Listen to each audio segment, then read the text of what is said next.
everybody. Welcome to Mary, Wieden, and You. Hope you got your running shoes on, because I got two people. Did you see the promo on Twitter X where it says she's running and he's running? There are two people running, and you're going to meet them. Well, I've got Jennifer Hall here in the studio. Yesterday, when the Rankin County Board of Supervisors did something that supervisors, I don't think, do very often, rescinded something that they had passed. Wow. And it was exactly Jennifer Hall's whole thing that she's been about, and she's talked about on this show, and you've seen her on the news. And I just went, woo, woohoo, good for you. And so what happened was, let's tell the audience, what happened was the Rankin County Supervisors enacted an HOA kind of a thing. HOA stands for Homeowners Association, if you don't know what that is. Putting people who just private property owners almost into Hades, shall we say. Now, Jennifer Hall, welcome back. Thank you. Congratulations. Thank you so much. Thank you so much. Run. It's your victory run. It's a victory run for the people of Rankin County. It's a victory run for the people of Rankin County. Yes. I am so proud of all of the people over the last 3 weeks that have gotten involved, speaking out. On this show, I announced that we were going to do a public meeting. That happened last Thursday. It was awesome. And it was. We expected 200 people. We got over 400 people. And thanks to all the media outlets that have supported and stepped up to inform the people. And so then yesterday, so these people, we had postcards printed. We had petitions getting started and online petitions. So we were already around 2,500 in just like 48 hours that we're signing a petition. Over 1,000 cards have signed to send to the supervisors to rescind this vote. And that means take it back to the way it was. So on April 7th, when they adopted all the zoning for the county. That's the issue, yeah. And so that's what we were asking them to do. The supervisors heard loud and clear the people of Rankin County. And they got emails, they got texts, they got phone calls. And they stepped back and looked, and most of them said yesterday, we did not see all the effects that the zoning was going to do.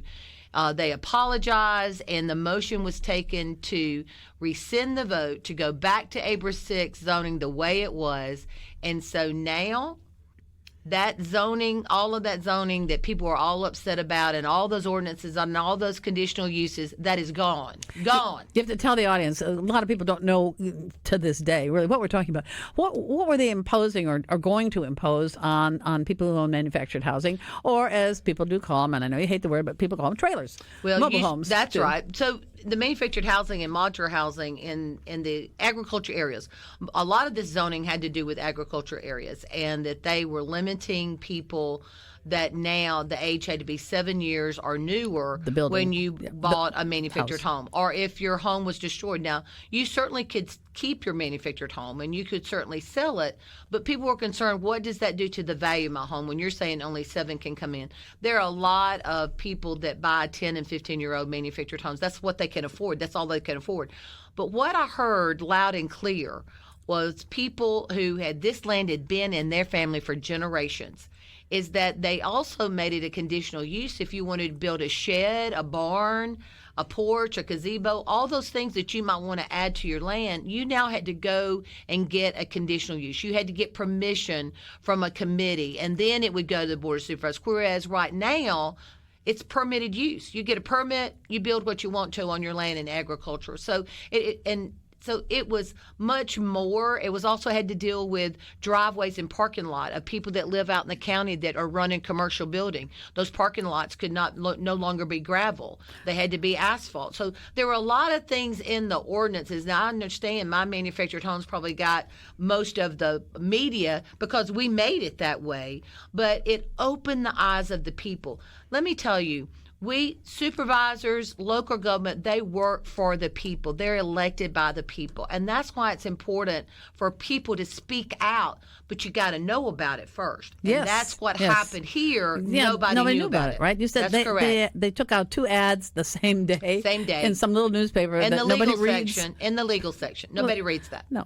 And so but they claim, but here's the thing. The bottom line is, the people of Rankin County now own the supervisors. I mean, that's the way it is. You all have started it. And I'm blown away by the result and the reaction of people. What they did, they didn't go, Yeah. oh well. There was over 400 people showed up yesterday morning that took off work. Some of them took off work to be there. Only 60 could fit in that little boardroom, but they stayed out in the lobby and they wanted to hear, is that going to happen? They did. Let me tell you, to the credit of the supervisors, they listened to people give their comments for over 2.5 hours. They did not cut anybody off.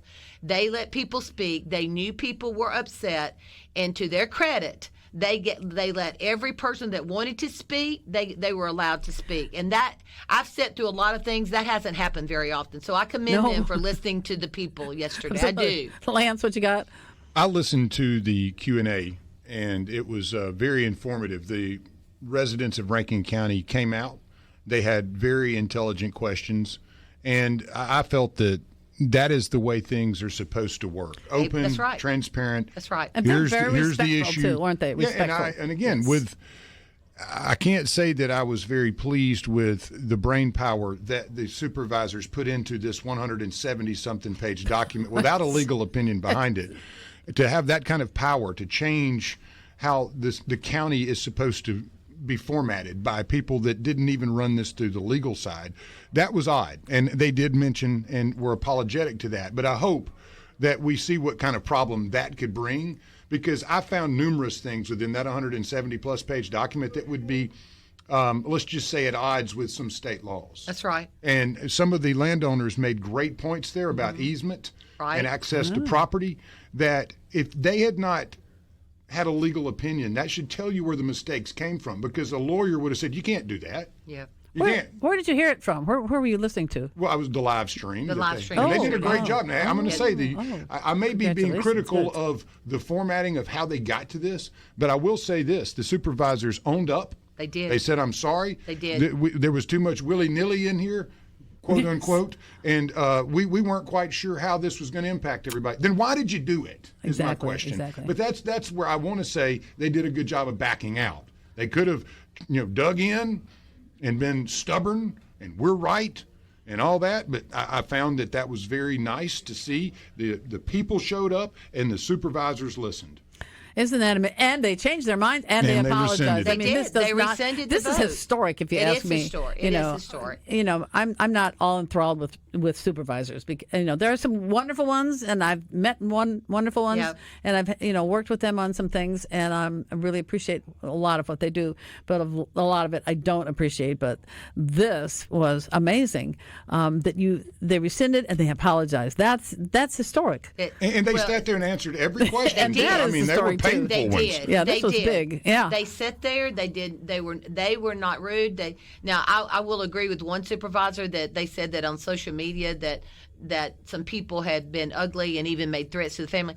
We're not going to take any part in that. You if you've got a problem with the issue, you talk about the issue. No one's family should ever be threatened, or it's not about them. It's about what happened with the zoning. And I think people, and thank goodness for social media and other media outlets. Now, we won this. We had a victory, but guess what? I'm not done. Oh no, I was going to say I'm not done. You've got other counties to deal with. Well, I've got other counties, but statewide, we have to change the law. We do not need to have only 10 days to appeal this, because sometimes it's 7 days when you find out what they just did.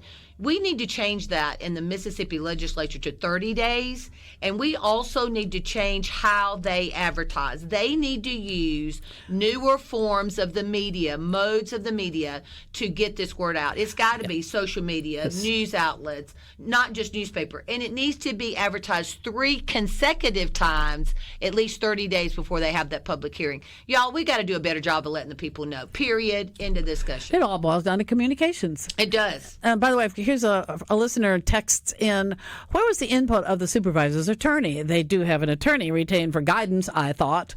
According to what they said yesterday, that was not what I was listening to. They didn't hear it. Well, most of the time, the Mississippi Central Planning District does the zoning planning. Most counties update their zoning every 5 years. Some do it 10 years, but most counties, especially aggressive counties, prosperous counties like Rankin County, they're going to look at their land use and what's going on in that county, and if they are attracting new industry. But Rankin County is still almost 75% agriculture if you really look at our county map.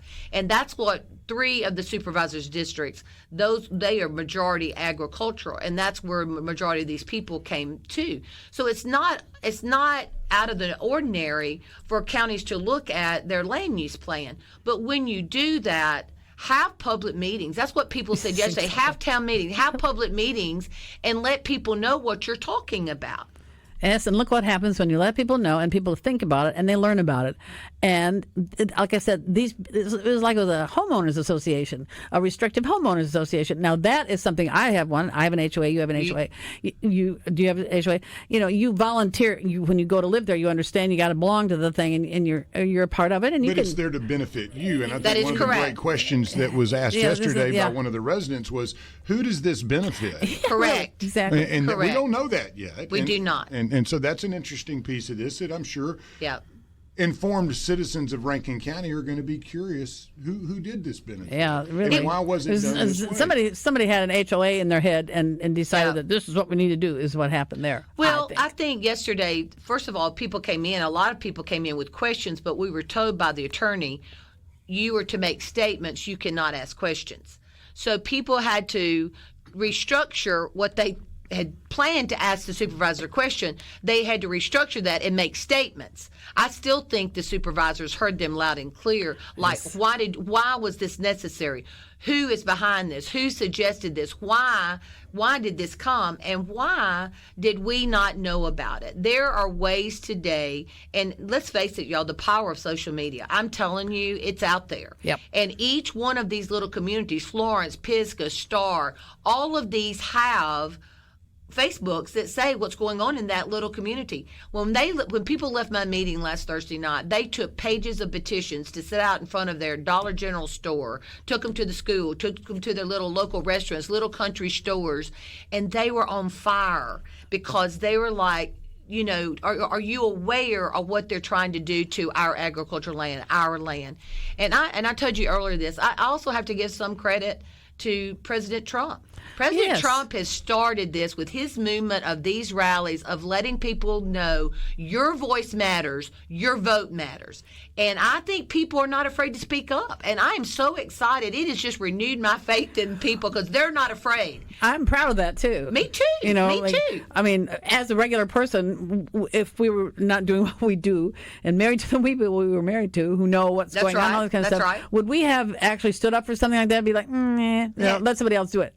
No, not anymore. No.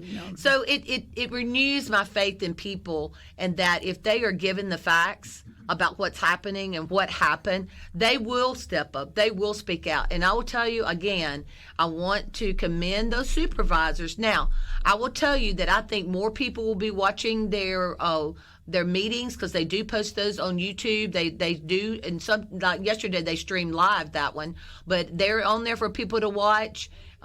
People left that meeting telling me, I'm going to keep a watch. I'm going to keep watching everything that's going on. We're going to keep our Rankin County, Our Land, Our Rights Facebook Live because we want to keep that as a venue to inform people what's going on. Even explain the existing zoning. People don't know what a non-conforming use is. They don't know what condition. So we're going to try to use that as an education page too. Well, I have to thank the people of Rankin County for doing what they did. They get doing the what credit. they did. Those hundreds of people, they get the credit. They sure do. And on the other side of that, Rankin County, you've had the goon squad problem in the last year or so. You've had this snafu type thing. We need to get our act together and pay attention to details. Absolutely. And ensure that the tax dollars that Rankin County citizens are paying to ensure that you guys have jobs and are able to do this, that you're doing your job.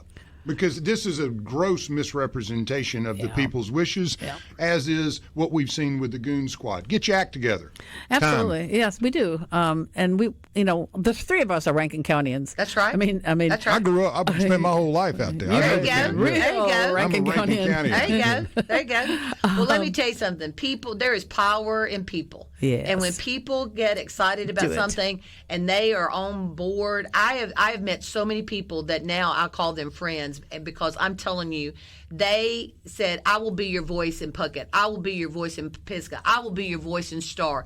And so I've made friends with people that, guess what? They're on it now. They're like, look, I'm retired. I can be on top of this. I'm going to pay attention. I'm going to make a comment to that too, because Congratulations. That's great. A week and a half ago, when this started roughly, and you and I first visited, the stress and strain that you had in your voice from the residents of Rankin County blowing up the phone, and the way you've handled it from that point to today, I want to say is remarkable. What you've done is a great service to the people that did not have a voice. Thank you. And you stood up for them, and that's what it's all about. What being a leader is all about. And we were almost out of time. You said you're not finished. You got some other counties you're going to be working on? Well, we're still working on Tate County. We did the same thing in Lee County back in October. And Lee or Leak? Lee, L-E-E, L-E-E. Tupelo. Yeah, Tupelo had an issue like this. So same thing. People got involved, let them out.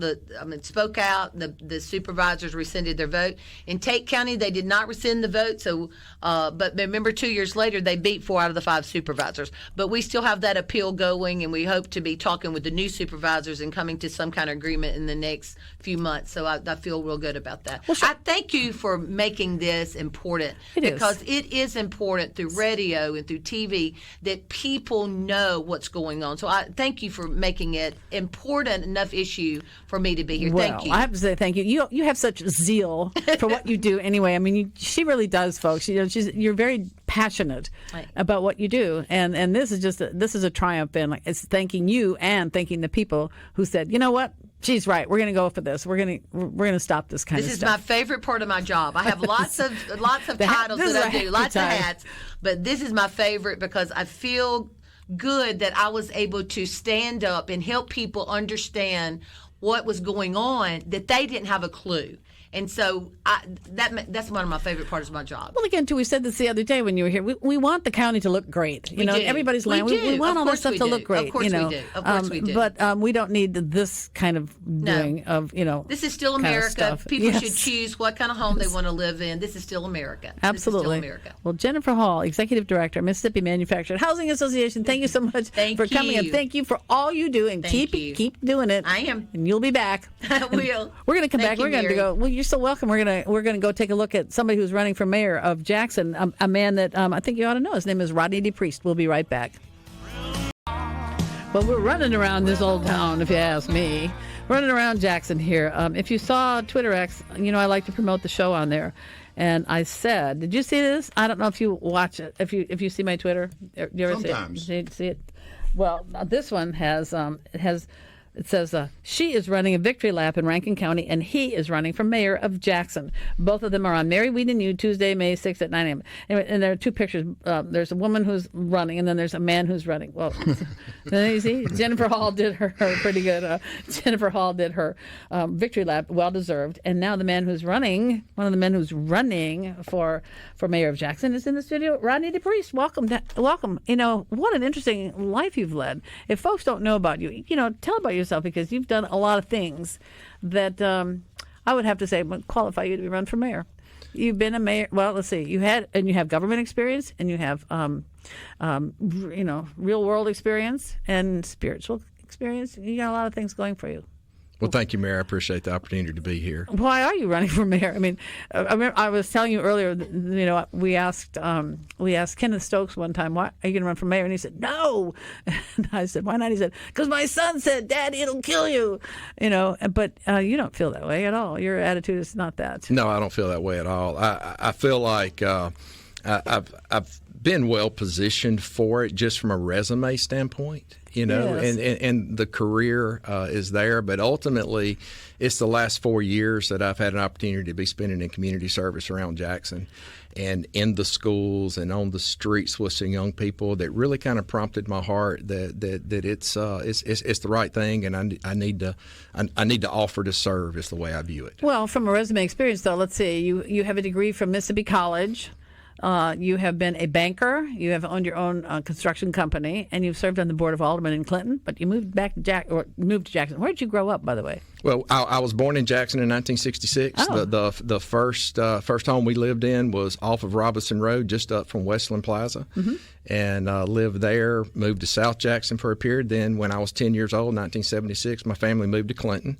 And I went through Clinton schools, graduated from Clinton High School, then graduated from Mississippi College with a degree in accounting. And shortly after that, started my construction company and ran the construction company for over 20 years. During the tenure of being in the construction business is when I was elected to the Board of Aldermen in 1993. I was elected when I was 26 and served 2 terms there. And that was a invaluable experience to me. I recognize vast difference between alderman in Clinton and mayor of Jackson, but the main thing I love about it is I've seen municipal government done well. And in 2012, Trustmark Bank contacted me, asked if I would consider managing their construction, development, properties. And so I bought and sold the real estate. We managed building their buildings. We did all that, worked on market optimization efforts for them. And that was probably my best glimpse into the complexity of running a large organization. And I think that translates well into the level of management and oversight that's needed to run something, quite honestly, that's very complex like the city of Jackson. It seems like the city of Jackson, you'd have to start all over again. It seems like, okay, here's the city, and here, well, are these people, and are these the right people, and are these the right departments, and do we need these, and what do we need, what do we don't need? A lot of things. Would you have to say start over again almost? Well, I'm not going to say start over. I am going to say that we have to be sure the foundation's right. I view everything from my contractor perspective. And we need to get in. We need to assess. We need to recognize the people who have kept this city going. Those that have contributed valiantly to it. Yes. And we need to respect that. Sometimes we may find out that some seats may need to change. May have a great person, just needs to be in a different seat. So I'm not going to come in with an attitude of, we just have to start over. Lopping off heads. Not going to. No, that's I don't think we have a job to do. We have to make vast improvements, but I'm not going to start from the standpoint of we're just heads. No way. Well, when you were doing construction, was it residential or commercial? We did some residential, but we were primarily commercial. Most of our work was restoration, remodel, rehab, and that experience of quite honestly, we worked on some really old, hard, dirty places. And we learned, well, if you stick your head in every hole and you really study it well, you can come up with a good plan. And the primary thing from there is once you get started, recognize your plan is probably not perfect and be willing to adjust. And so when you finish well and you finish right. If you've got good bones, that's the most important thing when you're doing that, right? You've got to have good bones of the product. That's right. The building. Did you do things below the surface, like infrastructure, that sort of thing, pipes, et cetera? We had some of that was in our project, our projects that we ran. Of course, I was most familiar with that through my role in Clinton, because when I was on the board in Clinton, we built sewage treatment facilities. We assessed water systems and water lines. We implemented pavement management systems, which give you engineering criteria for how you prioritize your roads. What are the specs? One road may need a complete reconstruction. Well, this one just may need a crack and seal. This one may need to be milled and overlaid. Yes, yeah, absolutely. From a public works director point of view, Robert Miller was pretty good, and I used to have him on my show a lot. And I asked if they have a schematic.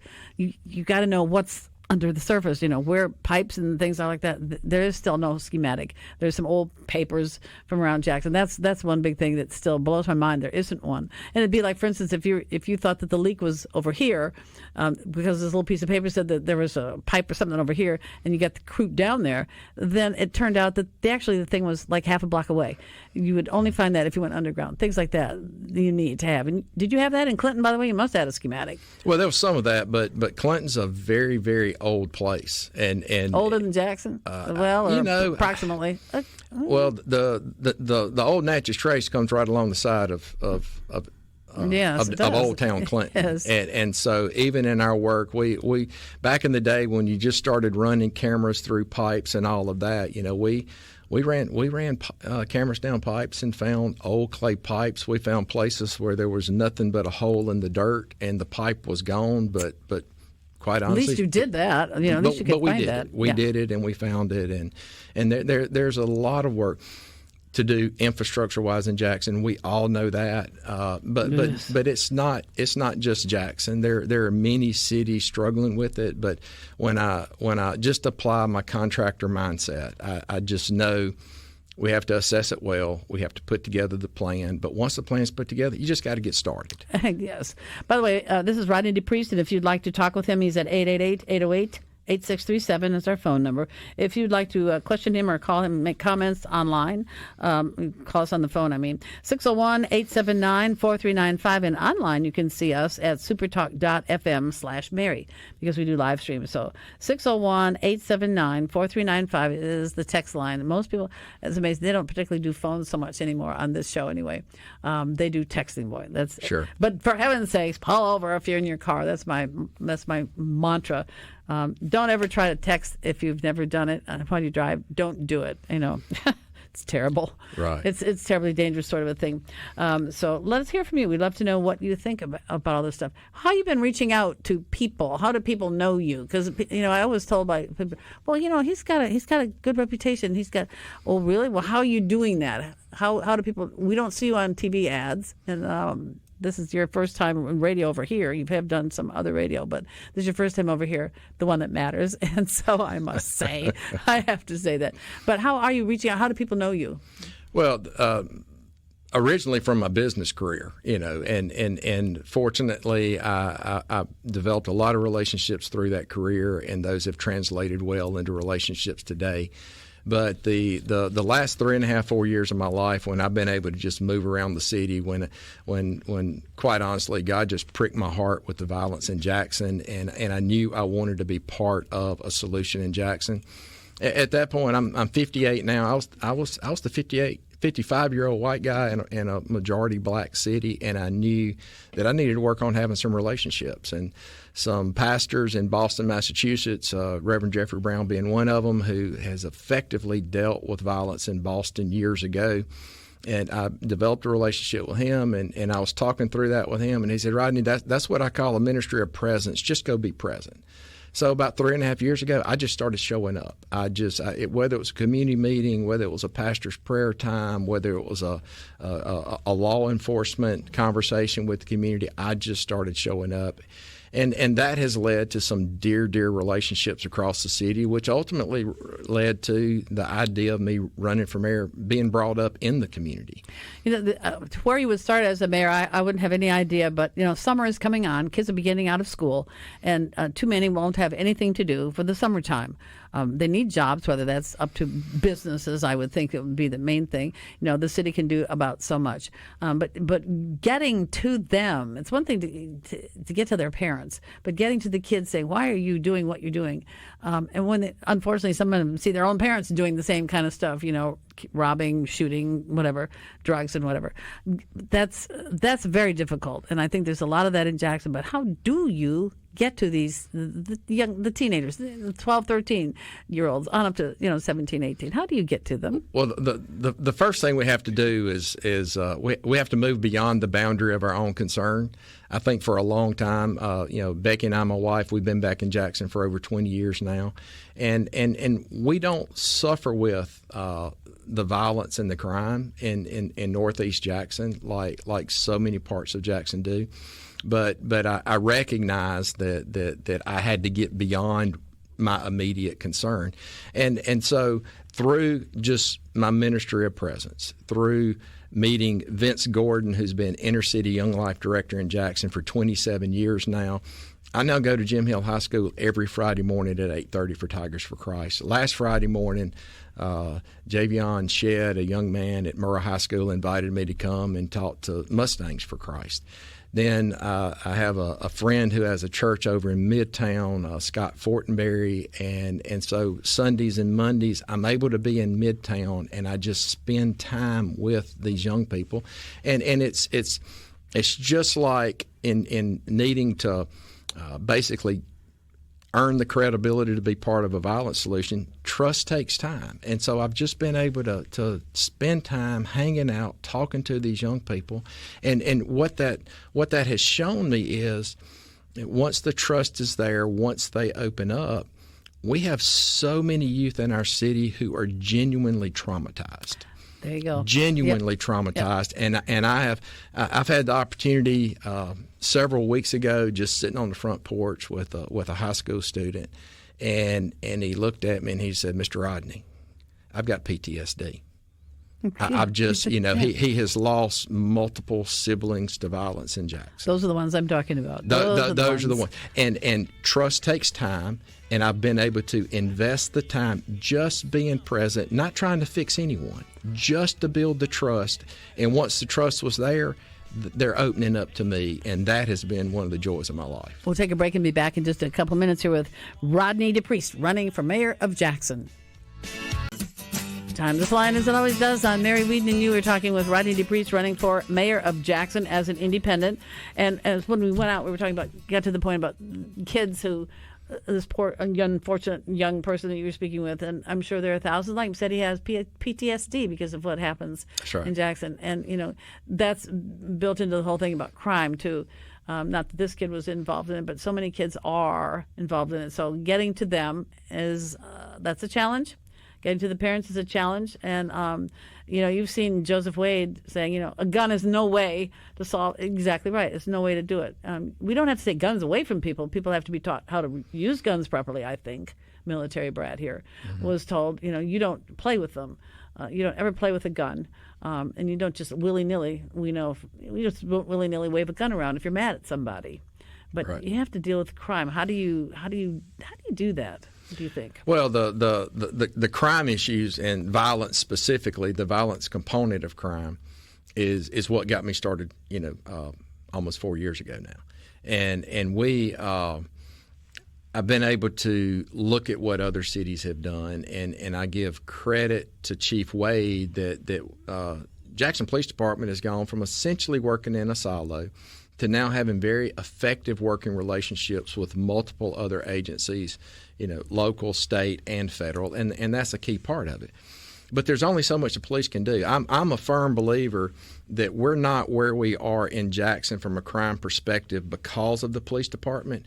We're where we are because we as a community, we as a faith community, we as men have not invested in our youth the way we should have. Yes. And we have to step up and address those things. Absolutely. Somebody from the police department once told me, look, you can take 10 of us walking down the street. We don't know what's going on behind those closed doors. That's right. Somebody could be beating up on their spouse, stabbing them to death or whatever. We don't know that. It's not the police who do everything. And there's no model from another city that you can just overlay into Jackson. You have to look at what's worked well around the country, adjust it to the realities that we have here. But there are group violence intervention strategies that have worked well across the country. And you go from group violence to a lot of our crime in Jackson ends up being domestic related. Exactly. And so through a group of criminal justice professors out of John Jay College in New York, there have been some effective strategies that have been applied across the city, across the country. And you've got group violence intervention, you have intimate partner violence intervention.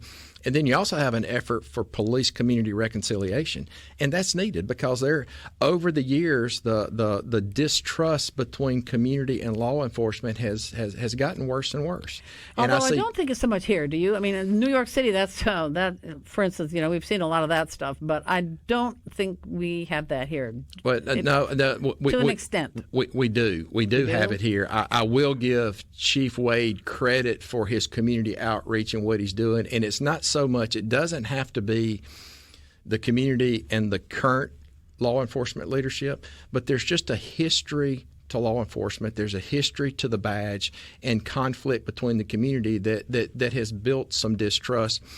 There was a time when the grandmother who always sat on her front porch would tell the local police what they saw and what was going on, and that's happening less and less. Yeah, and trying to bridge those things so that there's an active engagement we hear a lot about community policing, and absolutely it's needed, but it's going to take more than the police officer getting out of their car and walking down the street. It takes the community being an active part of it, and that's the faith community, that's community service organizations, and even some state agencies from social service and workforce training. If we want to pull a young person out of crime, you have to replace it with something. You need to give them that there is a hope, there is another option. I'm a firm believer that in the saying that which you see modeled, you'll repeat. So many of our youth are just repeating what is modeled to them. We have to model something better for them. Yeah, it's generational. And it is generational. And there's two components to violence. We have to have a violence prevention effort that is kind of that generational turn where we grow young people out of it. But then there's also an intervention. Whoever is in it now, there has to be an intervention. And if you study crime across the country, this group of criminal justice professors that I've mentioned, across the country, less than 1% of a city's population is involved in a group or a gang. Well, if you apply those numbers to Jackson, let's say roughly 1,400. And of those, 20 to 30% are actually violent. So now 1,400 becomes 400 or 500 who are causing most of the chaos in our city.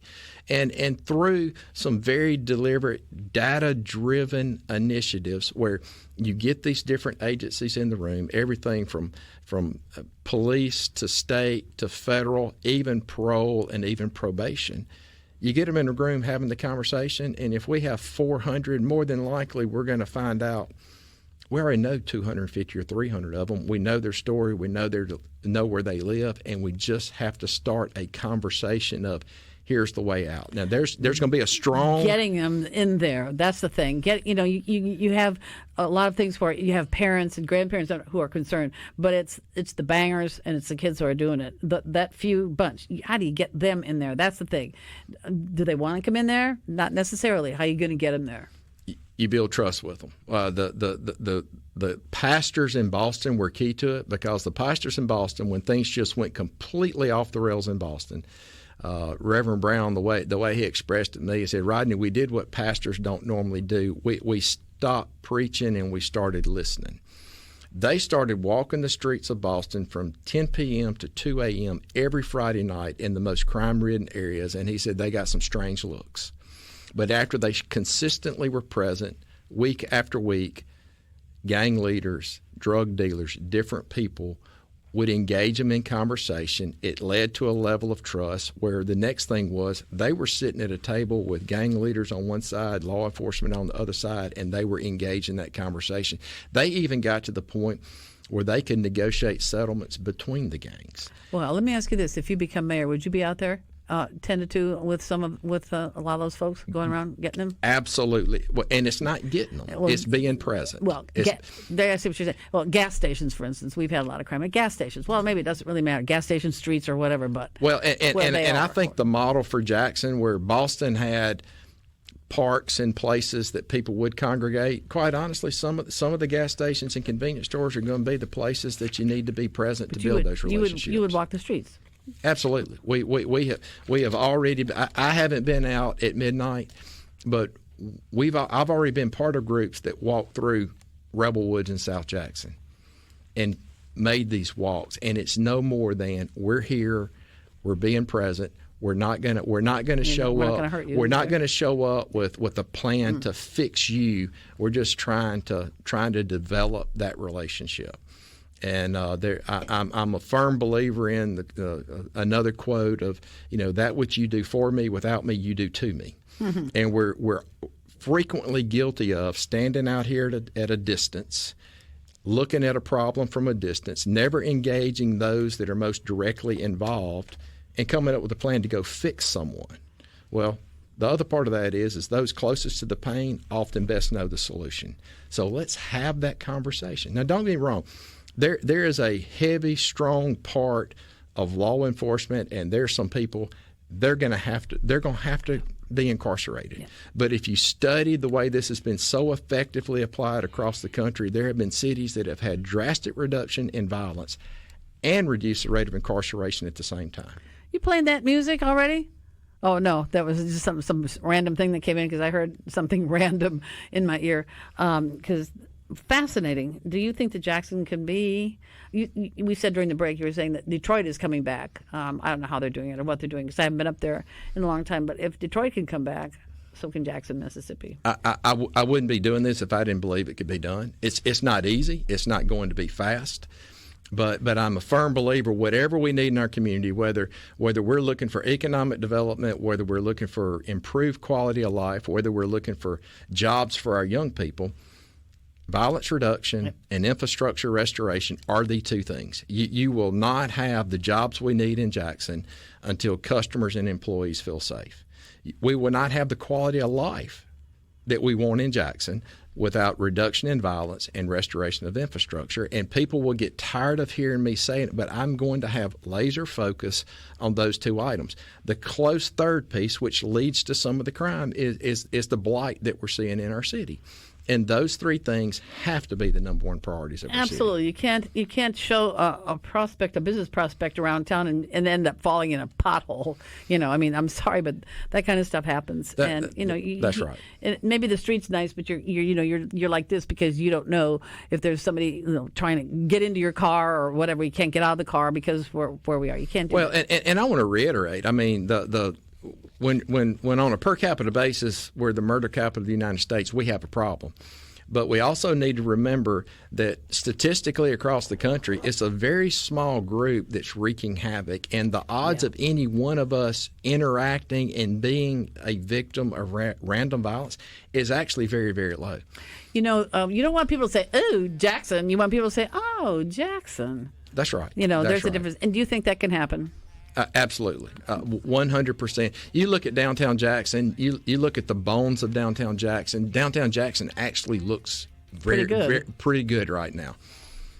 People will come back when they feel safe and when infrastructure is restored. And just rental rates alone, you can get property for less than half in downtown than you can on Highland Colony Parkway. And if we make it safe and restore the infrastructure, downtown Jackson's coming back. You're invited on the show if you get elected mayor of Jackson. Thank you so much. And good luck to you. Rodney DePriest. All right, everybody, we got to go. Friday, we're talking horses and Shakespeare. Not necessarily in the same segment. Have a good one.